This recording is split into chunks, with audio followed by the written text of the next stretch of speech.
A blended family, otherwise known as a step family, is a situation wherein a couple come together bringing with them one or more children from their previous marriages or relationships, apart from the children they have had with each other.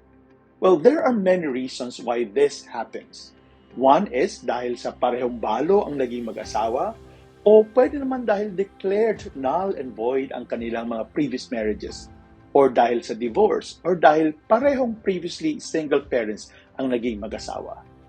Well, the Catholic Church certainly recognizes the various reasons for this kind of family composition, and meron pong pagkakataon na ito'y pinahihintulutan, katulad ng pag-aasawa ng parehong balo, or their previous marriages were declared null and void, or dahil nagpakasal ang dalawang previously single parents.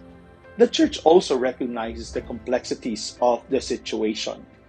Kaya nga, ang kinakailangan ay ang pagbibigay ng gabay at patuloy na pag-alalay sa mga ganitong klaseng kalagayan ng pamilya, because hindi madali ang pagsamahin ang dalawang pamilya sa iisang bubong, lalong-lalo na meron kanya-kanyang pinanggagalingan ang bawat isa at may kanya-kanyang estilo ng pagpapalaki ang bawat isa, pati ang kanilang pagpapamilya ay iba din ang kanilang mga estilo.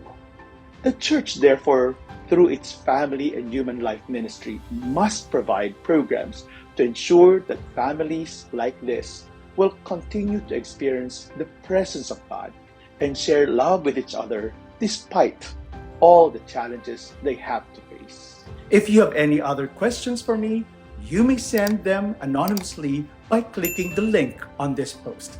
Thank you.